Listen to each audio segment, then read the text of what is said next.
अभी हम एक संख्या देख रहे हैं और उसका हमें स्क्वायर रूट पता करना है।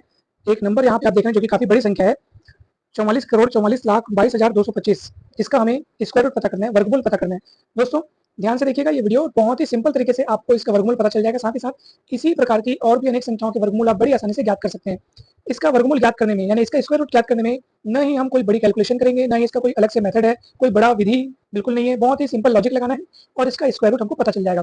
चलिए दोस्तों, उसके लिए हम आपको एक चीज बताना चाहते हैं और वो ये है कि आप सबसे पहले एक काम कीजिए, 65 का स्क्वायर पता करके देखिए कितना आता है। 65 का स्क्वायर तो ये निकालना बड़ा आसान है। 65 इंटू 65 करेंगे आप।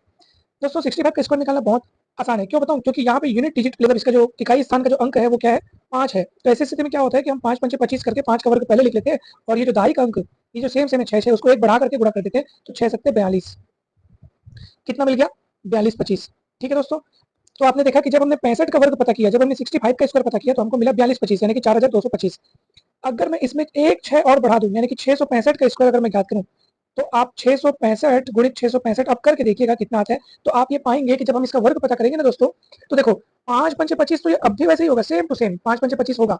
ठीक है, अब सेम वही कहानी आ गई कि अब बची संख्या क्या आएगी। तो जैसे आपको 66 66 दिख रहा है, तो आपको क्या करना है, जैसे यहाँ पे 6 6 दिख रहा था तो एक बढ़ा करके गुणा किया, 6 7 42। वैसे आपको 66 66 दिख रहा है तो एक बढ़ा करके 66 को 67 से गुणा करना है, यानी 66 इंटू 67।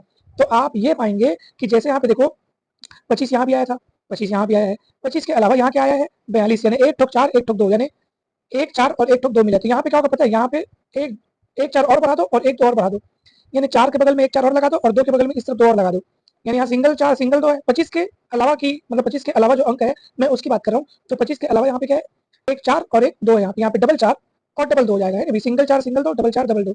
इसका मतलब क्या है कि अगर मैं यहाँ पे एक 6 और बढ़ा दूं, यानी ट्रिपल 6 5 कर दूं दोस्तों, और ये आप कैलकुलेट करके देखना, आप खुद देख सकते हैं कि अगर मैं 66 को 67 से गुणा कर दूं तो मेरे पास इतना ही आएगा, 44 42 आएगा। ऑब्वियस सी बात है कि अगर ये ट्रिपल 6 5 का वर्ग हो जाए, ठीक है, अब आप समझ गए होंगे कि ये आखिर क्या होने जा रहा है।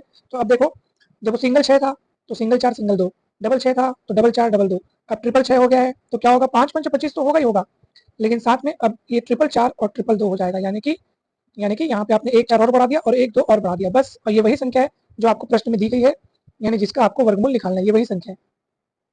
तो इसका वर्गमूल कितना आ गया दोस्तों, 655।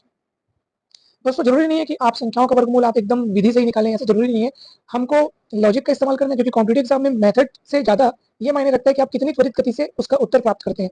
अब आप कहेंगे सर ये तो ठीक है, चलो त्वरित गति से उत्तर प्राप्त करते हैं, लेकिन हमको ये दिमाग में कैसे आएगा कि ये 65 का वर्ग है, इसी को लेकर आगे बढ़ना है। दोस्तों ये सारी चीजें आपको प्रैक्टिस से आएंगी। जब आप बहुत अच्छे से प्रैक्टिस करेंगे, बहुत सारी संख्याओं का वर्ग पता करेंगे ना, तो ऑटोमेटिक आपके दिमाग में काम करेगा। ये 42 को हमने देखा, 25 को हमने देखा,